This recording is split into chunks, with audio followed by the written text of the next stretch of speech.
자, 이제 시간이 되었으니 우리 6월 30일 체험교회 주일예배 시작하시겠습니다. 우리 체험교회 오늘 주일예배에 참석하신 모든 분들 반갑습니다. 반갑습니다. 찬송가 144장입니다.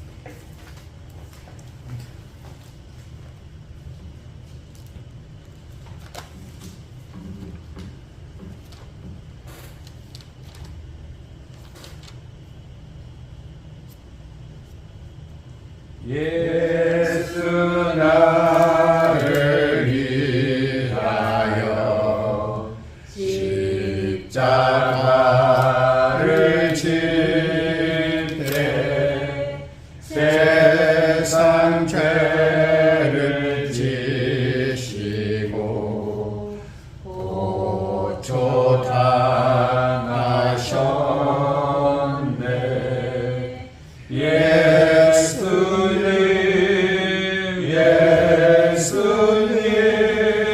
나의 죄 위하여 보배 피를 흘리니 죄인 받으소서.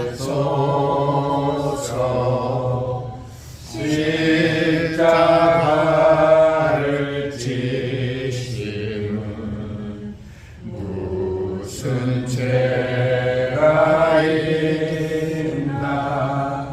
저무지한 사람들 메시아 주변에 예수님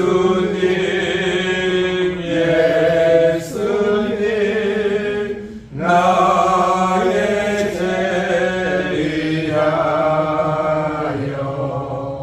보배 피를 흘리니 죄인 받으소서.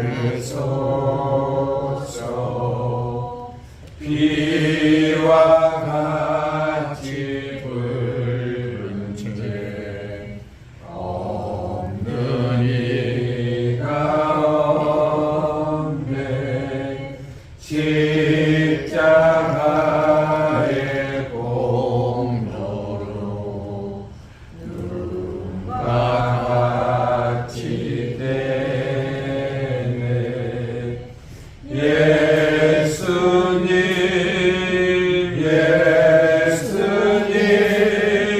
나의 죄 위하여 보배 피를 흘리니 죄인 받으소서.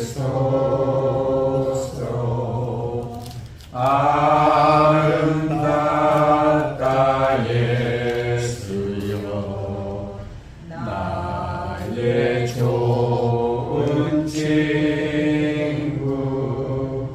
예수 공로 아니면 영원 정결 받네. 예수님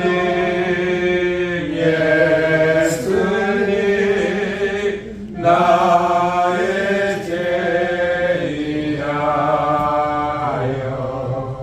보배 피를 흘리니 죄인 받으소서.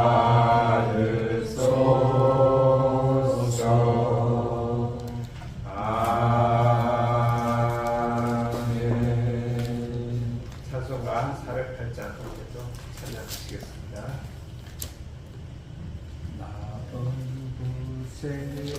이끈지들 마음이 편하다. 주 예수 주신 평안함 늘 충만하도다. 나의 마음속이 늘 평안해. 나의 마음속이 늘 평안해.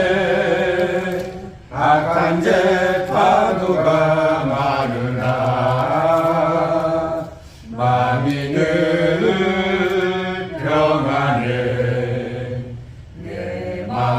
솟는 영생수 한없이 흐르니 목마른 다시 없으며 늘 평안하도다.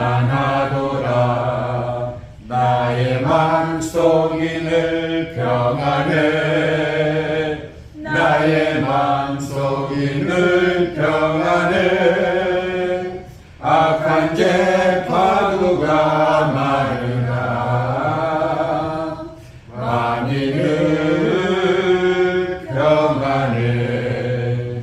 참되신 주의 사랑을 영원치 못하네. 그 사랑에 맘 여시고 소망을 주셨네. 나의 맘속이 늘 평안해. 나의 맘속이 늘 평안해. 악한 죄 파도가 많으나 마음이 늘 평안해. 주 예수 온갖 고난을 예 몸소 당했나. 주 함께 고난 받으면 멸류관 없겠네. 나의 맘속이 늘 평안해. 나의 맘속이 늘 평안해. 악한 죄 파도가 많으나 마음이 늘 평안해. 사도신경으로 우리 시간으로 올려드리시겠습니다.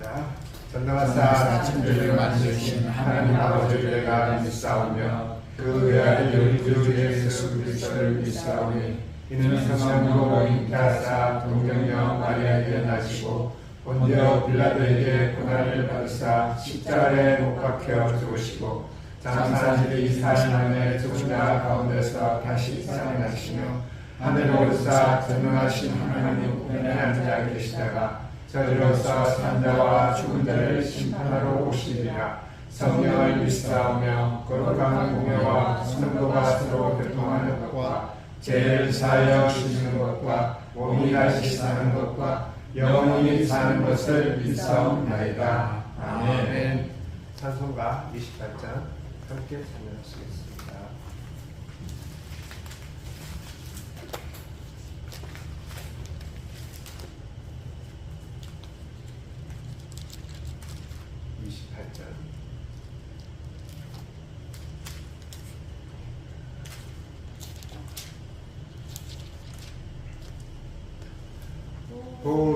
고개로는 강림하사 찬송하게 하소서. 한량없이 자비하신 증량할 길 없도다. 천사들의 찬송가를 내게 가르치소서. 구속하신 그 사랑을 항상 찬송합니다. 주의 크신 도움받아 이때까지 왔으니 이와 같이 천국에도 이르기를 바라네. 하나님의 꿈을 떠나 죄에 빠진 우리를 예수 구원하시려고 보혈 흘려주셨네. 주의 귀한 은혜 받고 일생 빚진 자 되네. 주의 은혜 사슬대사 나를 주께 맺소서. 우리 마음은 연약하여 범죄하기 쉬우니 하나님이 받으시고 천국 이를 지소 주옵소서. 아멘. 예, 오늘 올려드리는 예배를 위하여 우리 구원한 사모님께 기도 해주시겠습니다. 기도드리겠습니다. 우리의 생명이 되시며 구원자이신 만군의 주 여호와 하나님 앞에서 은혜와 축복을 누리게 하시니 감사합니다. 네. 여호와를 사모하는 마음을 모아 하나님을 찬양하오니 우리의 예배를 기뻐 받아 주시옵소서. 오늘 드려지는 이 예배 시간 주님께서 주시는 말씀으로 저희가 힘을 얻고 마음의 시온의 대로가 열리는 귀하고 복된 시간이 되도록 축복하여 주시옵소서. 우리의 연약함을 아시는 하나님 아버지, 지난 한 주간의 삶 속에서 저희 약한 모습, 믿음을 따라 순종하지 못한 모습 등 여러 가지 허물이 있었음에도 하나님의 은혜로 덮어주시고 모든 것을 선으로 이끄시고 때를 따라 돕는 은혜로 인도하여 주심을 감사드립니다. 이 시간 예배 가운데 성령님 임재하셔서 저희의 마음을 새롭게 하시고 정결케 하셔서 우리가 세상 속에서 살아갈 때 하나님 자녀답게 구별된 삶을 살게 하시고 하나님의 영광을 드러내는 삶을 살아가게 하여 주시옵소서. 우리 체험교회를 사랑하신 하나님 아버지, 우리 교회를 축복하여 주시옵소서. 우리 교회가 성령이 충만한 교회 되게 하시고 말씀 위에 든든히 서며 믿음의 본질을 따라가는 교회, 사랑과 섬김으로 나눔의 공동체가 되게 하여 주시옵소서. 다가오는 7월 6일부터 8일까지의 제주 선교 일정 가운데 함께하여 주시고 오고 가는 발걸음을 인도하여 주시며 안전하게 지켜 주시옵소서. 선교지를 통하여 우리에게 필요한 은혜로 체험받고 그 은혜로 말미암아 우리에게 맡겨진 사명 잘 감당하는 저희들 되게 하여 주시옵소서.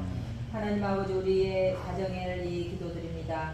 먼저 모든 가족들의 건강과 안전을 지켜주시고 가족 구성원들 사이에 사랑과 이해가 넘치게 하여 주시며 감사와 존중의 마음으로 하나 되게 지낼 수 있게 하여 주시옵소서.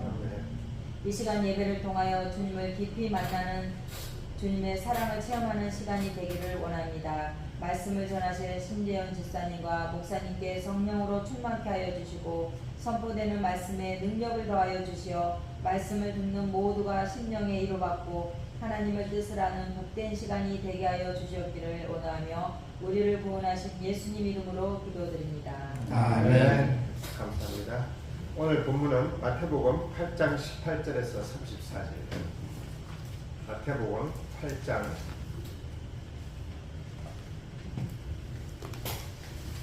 18절에서 34절까지 한 줄씩 교독하시겠습니다. 예수께서 무리가 자기를 에워싸는 것을 보시고 건너편으로 가기를 명하시니라. 한 선생이 나와 예수께 아뢰되 선생님이여 어디로 가시든지 저는 따르리이다. 예수께서 이르시되 여우도 굴이 있고 공중에서도 거처가 있으되 인자는 머리 둘 곳이 없다 하시더라. 제자 중에 또 한 사람이 이르되 주여 내가 먼저 가서 내 아버지를 장사하게 허락하옵소서. 예수께서 이르시되 죽은 자들이 그들의 죽은 자들을 장사하게 하고 너는 나를 따르라 하시니라. 배에 오르심에 제자들이 따랐더니 바다에 큰 놀이 일어나 배가 물결에 덮이게 되었을 때 예수께서는 주무시는지라. 그 제자들이 나와 깨우며 이르되 주여 구원하소서 우리가 죽겠나이다. 예수께서 이르시되 어찌하여 무서워하느냐 믿음이 작은 자들아 하시고 곧 일어나사 바람과 바다를 꾸짖으시니 아주 잔잔하게 되거늘. 그 사람들이 놀랍게 여겨 이르되 이가 어떠한 사람이기에 바람과 바다도 순종하는가 하더라. 또 예수께서 건너편 가다라 지방에 가심에 귀신 들린 자 둘이 무덤 사이에서 나와 예수를 만나니 그들은 몹시 사나워 아무도 그 길로 지나갈 수 없을 지경이더라. 이에 그들이 소리질러 이르되 하나님의 아들이여 우리가 당신과 무슨 상관이 있나이까? 때가 이르기 전에 우리를 괴롭게 하려고 여기 오셨나이까? 하더니 마침 멀리서 많은 돼지떼가 먹고 있는지라. 귀신들이 예수께 간구하여 이르되 만일 우리를 쫓아내시려면 돼지떼에 들여보내주소서 하니라. 그들에게 가라 하시니 귀신들이 나와서 돼지에게로 들어가는지라. 온 떼가 비탈로 내리달아 바다에 들어가서 물에서 몰사하거늘. 신원자들이 달아나 시내에 들어가 이 모든 일과 귀신 들린 자의 일을 보아니 함께 온 시내가 예수를 만나려고 나가서 그 지방에서 떠나시기를 간구하노라. 아멘. 예, 먼저 1부 예배 신정원 집사님 맡아주시겠습니다. 1부 설교. 기도하겠습니다. 하나님께서 나에게 나타나사 하나님의 영원한 사랑으로 나를 사랑하기에 인자함으로 나를 이끌으신 하나님 아버지, 복되고 거룩한 주의 날에 오늘도 하나님 말씀을 우리가 온전히 되기를 원합니다. 말씀을 통해서 가난한 자에게는 복음을, 포로된 자에게는 자유를, 눈먼 자에게는 다시 보게 함을, 눌린 자에게는 자유케 하는 하나님의 말씀의 능력이 나타나게 하여 주시옵소서. 말씀을 서로 나눌 때에 말씀의 지혜와 말씀의 지식과 말씀의 능력을 주시옵소서. 예수님의 이름으로 기도드렸습니다. 아멘. 한 주간 본문 말씀 가지고 많이 묵상을 해봤는데요. 이야기하면 다 길어지고 내가 은혜 받은 부분에 한해서만 한번 말씀을 나누고자 합니다. 18절에 보면 예수께서 무리가 가기를 에워 싸는 것을 보시고 건너편으로 가기를 명하시니라. 예수님 그 자리에 계속 계셨으면 어떻게 됐을까? 왜 그 자리를 떠나야 됐을까? 많은 무리가 몰려오는데도 그 자리를 피했거든. 그 다음에는 한 서기관이 나와 예수께 아뢰되 선생이여 어디로 가시든지 저는 따르겠습니다. 이 서기관은 너무나 잘 아시는 분이고 예수님에 대해서. 근데 따르겠다고 그러잖아요. 근데 이제 예수님이 이제 예수님 서기관과 제자가 나오는데 서기관을 따르겠다고 하니까 예수께서 뭐라고 그러시냐면은 여유도 불이 있고 공중의 새도 거처가 있으되 인자는 머리 둘 곳이 없다고 하시거든요. 그러면 여기서 여우, 내가 발음이 잘 안 되는데 여우는 동물 중에서도 참 기분 나쁜 동물로 우리가 인식을 하잖아요. 사람도 여우 같다 뭐 어쨌다 좀 그냥 드리는 그런 것을 많이 쓰고 있는데 그런 것도 있고 그러면은 쟤는 또 뭘까? 모든 다람쥐라든지 뱀은 양식을 모은 것을 우리가 많이 볼 수가 있는데요. 쟤는 자기가 겨울에 먹을 양식을 모으지를 않더라고요. 그때 부지런히 주워 먹지. 이게 쟤에다가 비유를 하고 여우에다가 비유를 해요. 여우도 자기 먹을 양식을 위해서는 수없이 많이 찾아다니고 하는데 새도 마찬가지고 하지만은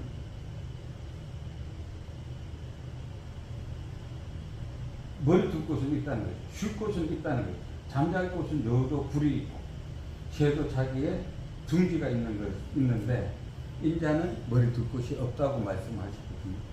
이것을 굉장히 많이 묵상을 해봤습니다. 그러면서 제자는 또 죽은 자들을 그들의 죽은 자를 장사하게 하고 꼭 가겠다고 그랬는데요. 이 말씀은 또 뭘까? 우리 구약에 너희 부모를 공경하면은 천대까지 복을 받는다. 땅에서 장수하고 복된다고 말씀을 하셨는데 바로 율법을 통해서 이야기를 하지 않았을까 그런 깨달음을 받았고요. 그러면 결론부터 제가 미리 말씀을 드릴게요. 결론이 나와야 이것을 풀어가겠더라고요. 마태복음 28장 18절에서 20절 말씀이 결론이거든요. 목사님이 참 예수님이 말씀하시고자 하는 부분은 18절에 예수께서 나와 말씀하여 이르되 하늘과 땅의 모든 건설을 내게 주셨으니 그러므로 너희는 가서 모든 민족을 제자 삼아 아버지와 아들과 성령의 이름으로 세례를 베풀고 내가 너희에게 분부한 모든 것을 가르쳐 지키게 하라. 볼지어다 내가 세상 끝날까지 너희와 항상 함께 있으리라. 예수께서 무리가 막 모여들었을 때에 떠나지 않았으면은 이 복음을 모든 민족을 제자리 삼을 수 있었을까? 세상 성령이 마음을 건너갖고 온 유대와 사마리아 땅끝까지 이런 증인이 되신다고 하시는데 그 말씀은 과연 전파가 됐었을까? 그럼 우리 지금 현재 우리 교회는 어떨까? 예수님의 이 방식이라면은 목표가 분명히 서야 되거든요. 그러면은 어떤 교회는 그렇게 잘 지키는 교회도 있더라고요. 교회가 200명이 되면은 분할을 시키는 거죠. 교회를 안 키우는 거예요. 또 옮겨가고 또 옮겨가고 이런 교회도 있고, 어떤 교회는 이제 몸짓을 키우는 교회가 또 있고, 뭐 나름대로 하나님께서 받은 은사대로 사역을 하시겠지만은 오늘 말씀 예수님도 그 자리에 있지 않으시고 떠나신 것을 보시고, 그 이제 23절부터 27절을 간략하게 보면은 배에 오르시면 이 배는 과연 무엇을 의미를 할까? 저기 누가복음 8장 22절에서 25절 보면 더 자세하게 나와 있는데요. 이해가 하기 쉬운데, 이 배는 저는 이제 짧은 시간에 빨리 이야기를 하자면은 교회를 상징하는 거고, 배라는 것은 노를 젓잖아요. 그럼 우리가 세상 말로도 그러잖아요. 우리 한 배에 탄 몸이다 그런 소리를 하잖아요. 이제 한 배에 탔으니까 그 한 배에 탔다는 소리는 이 배가 아니면은 침몰 당하고 죽는다는 뜻을 의미하거든요. 그래서 그 배 안에서 한 마음으로 한 방향으로 가야지만 우리가 살 수 있다는 것을 암시하고 있거든요. 그러니까 근데 이제 너는 이쪽 방향으로 가고 나는 이쪽 방향으로 가다 보면은 배가 침몰되는 건데, 그럼 배 바깥에는 풍랑이 일고 물결이 있는 것은 뭘까? 바로 우리가 세상이라고 보거든요. 저는 교회 바깥의 세상. 세상에서는 각종 마귀의 유혹들이 많이 있죠. 그 유혹을 과연 어떻게 뿌리칠 수 있을까? 요것만 깨달은 것만 해도 은혜 나누려면 좀 시간이 되는데요. 하여튼 굉장히 이번에 말씀을 묵상하면서 하나님이 저에게, 그럼 자 임마누엘 하나님이잖아요. 여기서 지금 등장하신 것은 배에 예수님과 제자들 함께 탔거든요. 같이 옆에 계셨단 말이에요. 예수님이 승천하시기 전이기 때문에 예수님과 동행하시거든요. 그러니까 아들은 낳으니 이름을 임마누엘이라 하라 말씀하신 것처럼 한 배에 같이 타고 계시는데도, 같이 있는데도 뭐냐, 예수께서 이르시 풍랑이 일고 바람이 불고 배가 뒤집히려고 하니까는 제자들은 무서워가지고 예수님을 깨우신 거잖아요.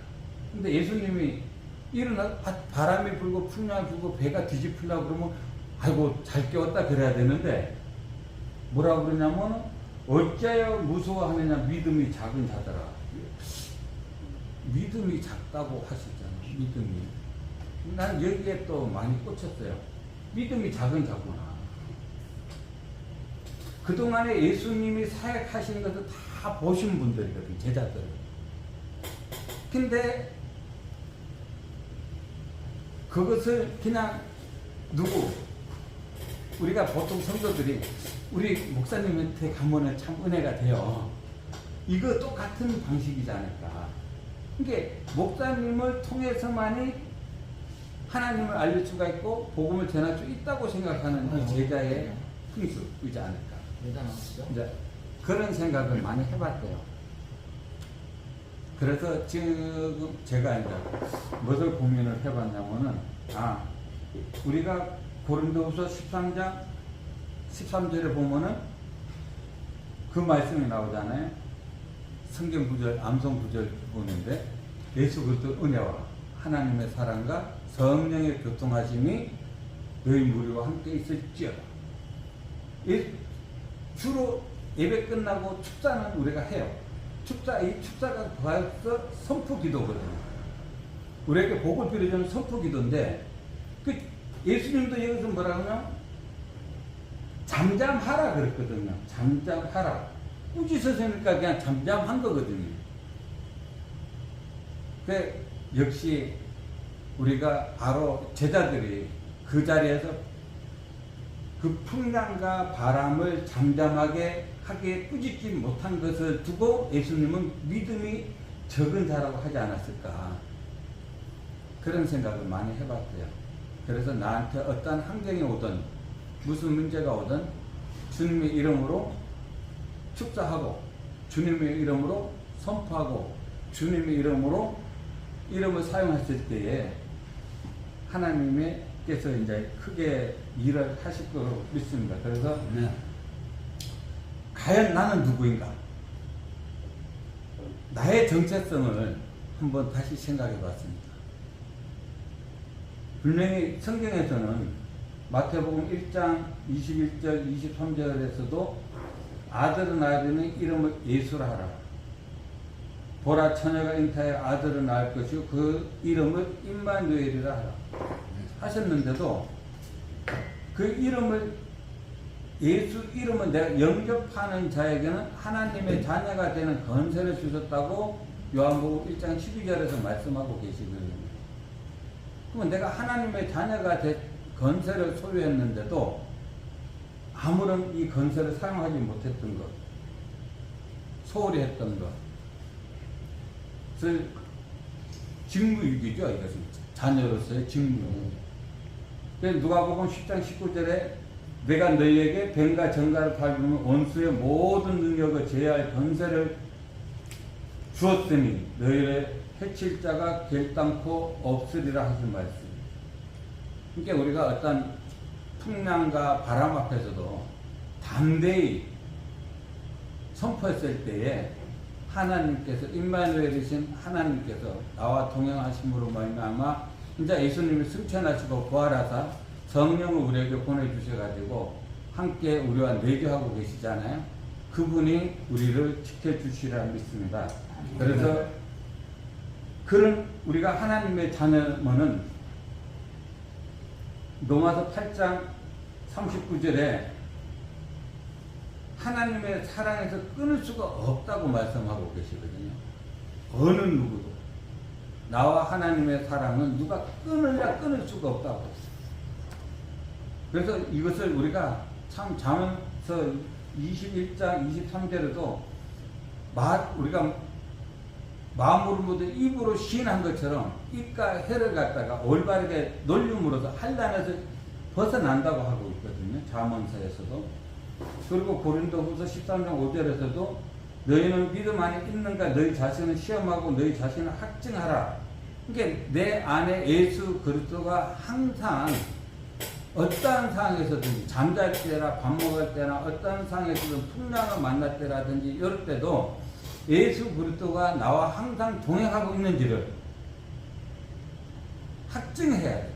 항상 그분이 나와 동행하고 있다는 것을 확고한 믿음이 있었을 때는 예수님을 깨우지 않고 제자들이 바로 바람과 풍랑을 잠잠하게 하지 않았을까. 그래서 예수님께서는 믿음이 작은 자들하고 제자들을 꾸짖지 않았을까, 이런 생각을 해봅니다. 그래서 28절부터 34절은 하려다 보면은 너무나 내 본색이 드러나게 돼가지고 저거 가지고도 이야기하려면 길어지고. 근데 한 가지만 짚으면은 29절에 귀신들도 예수님을 알아보시잖아요. 근데 우리는 예수님을 못 알아봐요. 예수님 나와 동행하고 있다는 것을 몰라요. 이것이 안타까운 거예요. 귀신들도 당신은 하나님의 아들인 것을 알아보는데 왜 우리는 임마누엘 하나님이 나와 동행하고 있는데 왜 그것을 내가 인정하지 못하고 확고한 믿음이 없는지. 그리고 여기 때가 이르기 전에, 귀신은 그러잖아요. 때가 이르기 전에 이 때가 언제까 많이 궁금해요. 그래서 이때는 나는 그렇게 생각을 많이 해봤어요. 네가 우상을 숭배하면 3차세 저주받지 않냐. 그러니까 잠언서 3장, 전도서 3장 26절에서인가 그것도 이제 혼내, 짐승들의 혼은 땅에 떨어지고 요 말씀이 나오는데요. 이 귀신들이 아직 때가 차기도 전에 얘 나를 쫓으니까 이거 예수님한테 지금 항의하고 있는 거거든요. 그래서 참 믿음의 유산을 이 때 때문에라도 믿음의 유산을 3대까지, 그래서 내가 120살까지 살라고 무척 노력하고 있습니다. 그래서 우리 자식들한테는 내가 첫 때에 예수 믿는 것이, 위에는 전부 다 우상숭배인 거예요. 뭐 이 우상숭배하면은 3, 4대 저주를 받는다고 분명히 이야기했거든요. 그러면은 3대, 1대가 30년만 잡아도 4대면 120살이니까 120년 동안 저주가 내려간다는 거예요. 우리 부모가 우상을 섬김으로 말미암아 120년 동안 우상 내려오는 거고, 근데 내가 이제 하나님을 섬기면 천대까지 복을 받는 거죠. 그러니까 우리 후회 때의 부모로부터 받은 이 우상의 저주를 내 대에서 끊고자 해서 저는 120살까지 살라고 애엄마한테도 여러 번 이야기를 했고, 자식들한테 누구 저주는 아빠 전에 다 끊고 갈 테니까는 누구는 하나님 나라 안에서 하나님이 주신 복을 누리면서 살아라, 이 말을 항상 하고 있거든요. 그래서 다 같이 우리 자녀들에게는 믿음을 물려주는 부모들이 되기를 소망합니다. 이상입니다. 네. 감사합니다.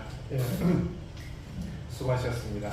준비하시면서 많은 은혜를 받으셨는데, 이 은혜를 받은 만큼 마음을 내 속에 있는 은혜를 펴내려고 그러면 진짜 힘들거든요. 그런데 참 담대하세요. 지난주 설교에서 우리가 마태복음 8장 17절에서 한번 볼까요? 선지자 이사야를 통하여 하신 말씀에 우리의 연약한 것을 친히 담당하시고 병을 짊어 주셨도다, 이렇게 이야기하시는데, 이 말씀을 하신 것은 예수님의 치유 사역이 단순히 어떤 질병의 치료가 아님을 의미한다고 제가 벌써 분명히 말씀드렸어요. 이 메시아 사역은 이사야 선지자가 약 한 700년 전에, 예수님 탄생 700년 전에 이미 예언하셨던 거고, 그리고 예수님이 오셨다는 의미는 하나님의 나라, 천국이 왔다는 것을 의미하는 겁니다. 이 땅에 전부 어둠 속에 있는 그런 인간들, 사망의 굴레에 있는 사람들에게 그 사망을 벗겨내시려고 오신 분이 예수님이신 거예요. 그 부분을 항상 잊어서는 안 됩니다. 그래서 산산수훈 첫머리에 팔복을 말씀하시면서 천국은 그렇게 시작해서 끝까지 팔복 끝에도 마찬가지로 천국을 이야기하는 거죠. 그 천국은 예수님이 오심으로 해서 이미 시작되었고, 또 예수님이 십자가에 돌아가심으로 해서 완성됐다고 생각하시면 됩니다. 물론 부활까지 포함이시죠. 오늘 본문을 보시면 세 개의 문단이 있는데, 하나는 제자의 길을 이야기를 하고, 또 하나는 풍랑을 잠잠하게 하시는 예수님을 이야기하시며, 또 세 번째는 귀신을 쫓아내는 예수님을 이야기하고 있습니다. 첫 번째 문단을 이제 살펴보면 18절에서 22절까지죠.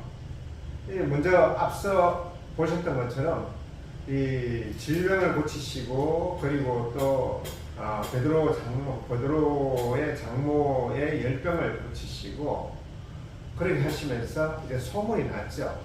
사실 나병은 치유가 불가능한 그런 병인데, 그 당시에 나병이 치유되었으니까 그 사람은 얼마나 기뻤겠어요. 자기가 이야기를 안 하려 해도 옆에 있는 사람들이 물어보고 하다 보면 그것이 소문이 날 수밖에 없는 상황입니다.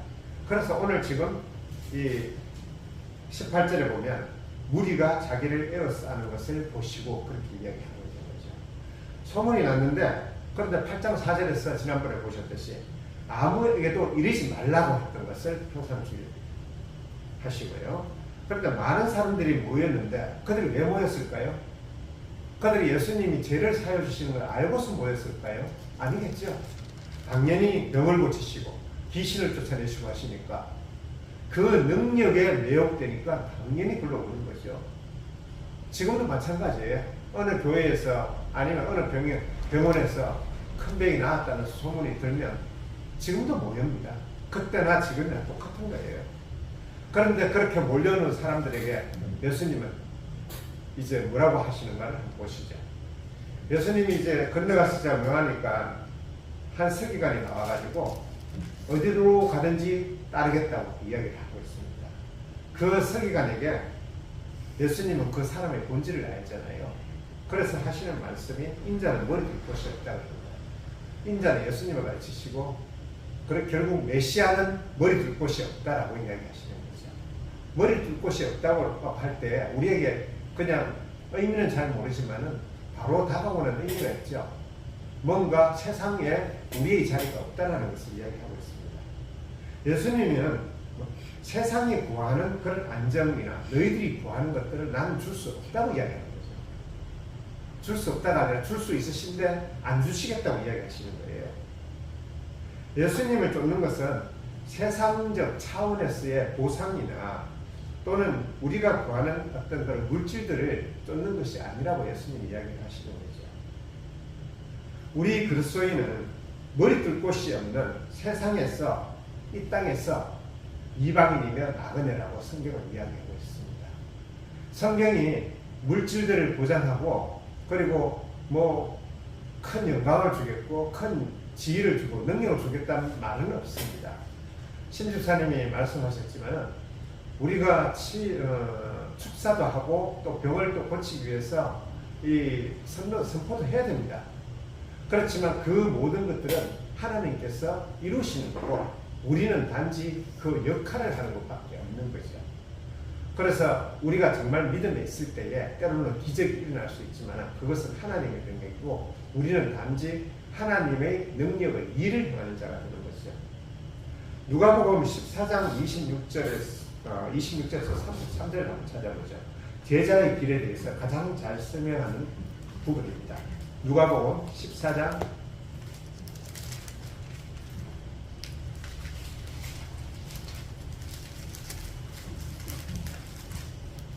26절에서 33절까지 한 절씩 교독하시겠습니다. 무릇 내게 오는 자가 자기 부모와 처자와 형제와 자매와 더욱이 자기 목숨까지 미워하지 아니하면 능히 내 제자가 되지 못하고 누구든지 자기 십자가를 지고 나를 따르지 않는 자도 너희 내 제자가 되지 못하리라. 너희 중에 누가 망대를 세우고자 할진대 자기의 가진 것이 중복하기까지에 족할는지 먼저 앉아 그 비용을 계산하지 아니하겠느냐. 그렇게 아니하여 그 기초만 쌓고 너희 이루지 못하면 보는 자가 다 비웃어 이르되 이 사람이 공사를 시작하고 능히 이루지 못했다 하리라.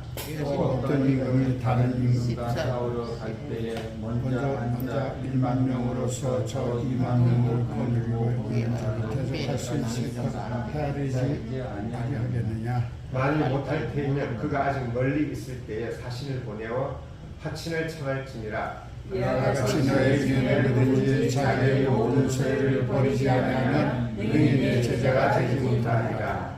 26절에 보면 자기 부모, 처자, 형제, 친족들 모두 다 미워하라고 이야기를 하고 있어요. 이것은 어떤 윤리나 도덕적으로 멀리하고 끊으라는 그런 의미는 아닌 것입니다. 아니죠? 그런데 여기서 미워하다는 의미가 결국 나의 힘을 내려놓는다는 의미인 것을 아실 거예요. 우리가 가족들을 하지만 그 가족들은 우리의 자랑이 되고 우리의 또 능력이 되고 우리의 힘의 연장이에요. 그런데 그런 것이 아니라 그런 모든 것들을 내려놓고 나만 의지하라고 이야기를 하시는 거예요. 그런데 이상한 이야기가 있죠. 왜 이게 이 망대를 세우고 또 임금과 전쟁하는 것이 나올까요? 이 이야기는 너희들이 미리 예수님을 따라간다는 제자도는 길을 갖다가 알지 못하면 너희는 결국은 실패할 거라는 걸 이야기를 하고 있는 것이에요. 그러면 예수를 믿고 따라가는 것이 무엇인가? 그것이 바로 33절입니다. 이와 같이 너희 중 누구든지 자기의 모든 소유를 버리지 않으면 능히 내 제자가 되지 못하리라. 예수님을 믿는 것은 자기의 모든 소유를 버리는 것이어야 돼요. 그러면 우리는 지금 살고 있는데 이 땅에 살고 있는데 우리의 재산 이런 것도 다 버려야 되느냐? 그건 아니죠. 우리가 마음을 둔다는 것과 그리고 가지고 있는 것은 별개입니다. 우리가 초점을 하나님께 두느냐 아니면 세상의 재물에 두느냐 그 이야기예요. 이것은 결국 우리가 지난번에 산상수훈에서 배웠던 것과 똑같은 거죠. 너희가 하나님께 마음을 두느냐 재물에 두느냐 계속 그거 이야기하는 거예요. 성경은 끝까지 그겁니다. 너희들이 삼위 하나님께 마음을 두면 너희 필요한 모든 물질들은 다 주시겠다고 약속하시는 거죠. 그렇지만 우리가 세상에 있다면 세상의 재물을 얻을 수도 있고 또 못 얻을 수도 있어요. 그렇지만 가장 중요한 거 너희들에게 참 생명은 없을 거다는 그 이야기를 하시는 거죠. 항상 이것을 명심하는 우리 체험교회 성도님들 되시기를 부탁드립니다. 네. 그래서 이제 그런데 여기서 이제 저는 이 설교를 준비하다가 그러면 우리가 부모를 섬기는 일이나 이런 부분에 대해서 한번 좀 생각을 해봤는데 여기 지금 보면 부모를 섬기는 것이 일에 대해 가지고 아버지를 먼저 장사하게 허락할 수 없었는데 아버지를 장사한다는 말은 섬기는 일을 포함하는 겁니다. 단지 아버지가 죽었으니까 그 장례를 치르고 오겠다 그 이야기 아닙니다. 돌아가실 때까지 모시고 그 다음에 내가 예수님을 섬길게요 그 이야기예요. 그 부분은 분명히 우리가 보기에 아름다운 일이고 좋은 일인데 예수님은 그것을 그러면 거부하시느냐? 그것은 아니에요. 부모를 섬기라고 분명히 성경은 이야기를 하고 있거든요. 그런데 그 부모를 섬기는 것과 예수님을 따르는 것은 별개의 가치라는 거예요. 어떤 사람들은 예수님을 믿지 않고도 섬깁니다. 그리고 예수님을 믿고 섬기는 분도 있고 그 예수님을 섬기는 것과 세상의 윤리와 도덕을 따르는 것은 다르다고 이야기하고 계시는 거예요. 그래서 먼저 우선적으로 예수님을 섬기는 것을 마음에 품고 우리는 부모를 섬기는 쪽으로 가야 되는 게 맞습니다. 우리가 이 부모를 섬기는 일을 생각하면서 이건 선을 행하는 일이죠. 선을 행하는 일에 요즘 가끔 뉴스에도 나오고 그러는데 장기 기부를 하는 것을 비정을 하는 것을 몇 번 봅니다. 얼마 전인가 순직한 소방관이 자기 몸을 이 장기 기증해가지고 많은 사람을 살렸다 이런 이야기도 나오고 어린 고등학생인가 어떤 사고를 해가지고 죽는데 또 장기 기증을 했다 그러는데 그 사람들의 심정을 한번 생각을 해봤어요. 이 사람들이 장기 기증을 하는 것은 왜 장기 기증을 하는가? 누군가를 위해서 하는 건 좋은 것 같습니다. 저도 장기 기증을 갖다 시작을 했고요. 그런데 그 근본을 따져봤어요. 그들이 장기 기증을 선뜻 할 수 있다고 하는 것은 어떻게 가능한가? 그 사람들은 곧 썩어질 거고 없어질 거기 때문에 이제 나에게 필요 없는 것을 남한테 준다라는 그런 어떤 기준 위에서 실행하는 것 같아요. 우리가 정말 우리에게 소중한 것을 남에게 줄 수 있는가? 우리는 절대 그렇게 못합니다. 그런데 예수님은 그 이야기를 하시고 계시는 거예요. 예수님의 십자가는 예수님은 이 땅에 오신 하나님으로서 가장 고귀한 분이셔요. 우리가 죽은 장기를 기증하는데 그런 차원이 아니라 가장 귀중한 분이 가장 천한 우리를 위해서 돌아가신 거예요. 자기 목숨을 내주신. 그것이 대속의 은혜입니다.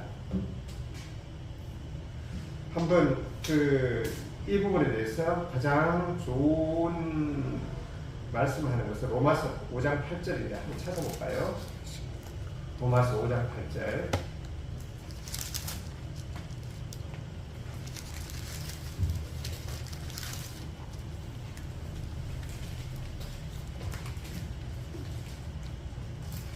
찾으셨으면 함께 합독하시겠습니다. 우리가 죄인 되었을 때 그리스도께서 우리를 위하여 죽으심으로 하나님께서 우리에 대한 자기의 사랑을 확증하셨느니라. 우리가 누구를 위하여 죽는다 할 때 그 사람이 나에게 귀한 존재이기 때문에 죽는데 사실 우리는 믿기 전에 죄인이었는데 예수님께서 우리를 위하여 죽으셨다고 이야기하시는 거예요. 그것은 정말 확정된 거고 정말 확정된 사랑이에요. 하나님이 물론 모든 것을 다 아시지만 그 죄인들을 위해서 자기 목숨을 내놓는다는 것이 과연 가능할까요? 아까 장기 기정을 이야기했지만 우리가 살아있는 상태에서 내가 누구를 위하여 뭐 팔을 하나 떼어주고 내 뭐 어떤 콩팥을 떼어주고 그러지는 못하거든요. 정말 힘든 일입니다. 물론 그런 사람 보긴 했지만. 그런데 내 가족이, 사랑하는 가족이 콩팥이 지금 필요하다 그러면 하나 떼어줄 수도 있을 거예요. 정말 기도하고 막 결정해가지고. 그렇지만 예수님처럼 가장 귀하신 분이 가장 천한 사람을 위해서 목숨을 바치는 그 사랑은 우리는 못합니다. 십자가는 그것이에요. 지금 예수님은 그 길을 이야기하시는 거고요.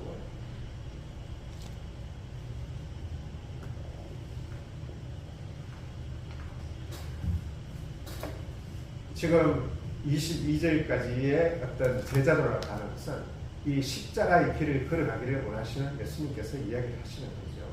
23절에서부터 27절까지 두 번째 단락을 보면 여기서는 예수님께서 이제 바람과 바다를 꾸짖으시고 바다는 잠잠해지죠. 그런데 이게 가능한가요? 아마 파도를 치는 것을 보셨으면 그 파도가 얼마나 무서운가를 아는데 그 파도 속에서 자연에다 예수님께서 꾸짖으시고 자연은 또 예수님의 말씀에 순종하는 이 관계. 아까 신집사님께서 아주 좋은 비유를 해주셨는데 맞습니다. 이 배는 우리가 가는 인생이며 함께 가는 인생이며 교회예요. 세상의 폭풍우 같은 그 힘든 거친 세상 속에서도 우리가 예수님을 의지해서 한 배를 타고 예수님의 보호 아래서 가는 교회죠. 그래서 우리의 모습이라고 생각하시면 되고요. 그 속에서 믿음이 작은 자들아 그랬는데 마가복음에서는 믿음이 없는 자라고 표현했고 누가복음에서는 믿음이 어디 있느냐 그렇게 얘기했어요. 그나마 마태복음은 조금 낫죠. 믿음이 작은 자라고 있다고라도 이야기를 하셨으니까. 그러면 대비되는 것이 믿음이 큰 자인데 큰 자는 어떤 자인가요? 결국 예수님이 이야기하시는 것이 예수만이 내 생의 나의 삶의 모든 주관자이심을 믿으라는 거예요. 너희들이 모든 생명은 나에게 있다. 나에게 달려있다. 그 이야기를 하시는 거예요. 세상의 풍파나 세상을 나를 두렵게 하는 그런 폭풍우가 너네들의 모습을 너네들의 이 생명을 다스리는 것이 아니라 그 생명의 주관자는 나라고 이야기하시고 있는 거예요. 세 번째 문단에서는 이 군대 귀신 이야기죠. 마가복음에서도 나오고 누가복음에서도 나오는데 이 마태복음에서는 조금 생략되어 있습니다. 마가복음과 누가복음에서는 상당히 길어요. 여기 나오는 무덤이라는 것은 어떻게 보면 우리가 지난주에 이 설교에서 배웠던 나병 환자처럼 사회적으로나 또는 장소적으로 격리가 된 어떤 그런 소외의 현장이에요. 그 현장에 메시아이신 하나님이 메시아이신 예수 그리스도가 오시는 거죠. 그래서 구원이 일어나는 것을 이야기하는 거죠. 그런데 그 메시아가 나타났는데도 34절에 보면 그 메시아를 보고 나서도 메시아인지를 깨닫지 못하고 제발 땅에서 이 땅에서 떠나시라고 부탁을 하죠. 아까 신주사님 말씀하신 것처럼 우리는 예수를 보고도 모릅니다. 알 수가 없어요.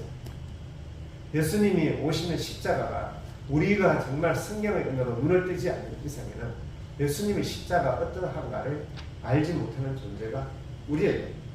그런데 우리가 여기서 명심해야 될 것은 이러한 귀신을 쫓아내고 그리고 또 병을 고치는 이런 기적에 초점을 두게 되면 우리는 현재의 문제들이나 우리에게 있는 어떤 병을 고쳐달라고 예수님께 그냥 기도하는 예수님은 우리의 해결사로밖에 여기지 못합니다. 그것이 아니라 예수님은 모든 병을 고치시고 잠잠하게 하시고 귀신을 쫓아낼 수 있는 권리와 능력이 있는 존재임을 우리는 아시네요. 비슷하지 않느냐 그러는데 그건 아닙니다. 우리가 먼저 예수님을 믿었을 때에 그리고 예수 그리스도가 어떤 분이신가를 알 때에 우리가 예수 그리스도가 우리의 모든 존재의 진정한 주인이심을 고백할 때에 모든 문제들이 사라져요. 그런데 그것이 아니라 믿음이 없는데 그냥 예수님 뭐 이렇게 부르다가 병이 오니까 그것을 붙들고 하나님께 나아가고 하는 것.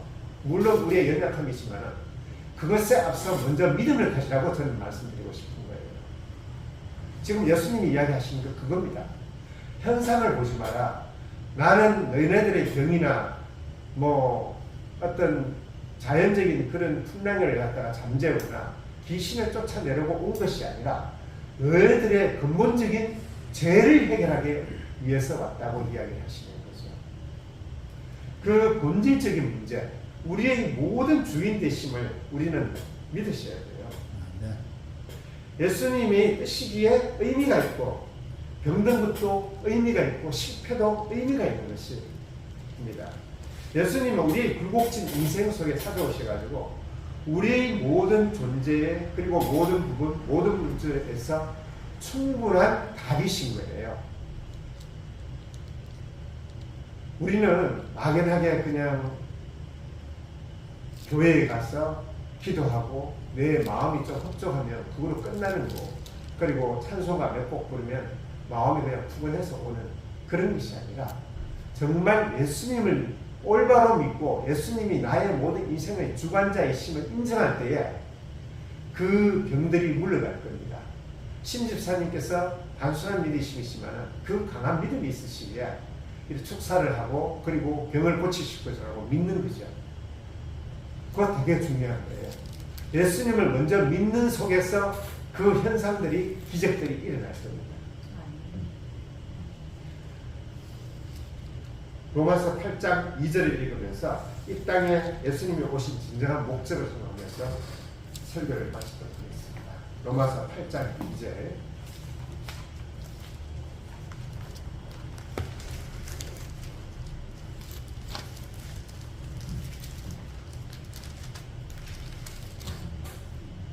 함께 합독하시겠습니다. 이는 그리스도 예수 안에는 생명의 성령의 법이 죄와 사망의 법에서 너를 해방하였습니다. 우리 처음 교회 모든 성도님들이 예수님이 오신 것은 죄와 사망의 법에서 우리를 해방하시고 생명의 성령의 법이 우리를 다스리는 그 은혜에 들어가기를 우리가 항상 기도하고 바라고 또 생명이 무엇인가, 참 생명이 무엇인가를 아는 우리 체험교회 성도님들 되시기를 간절히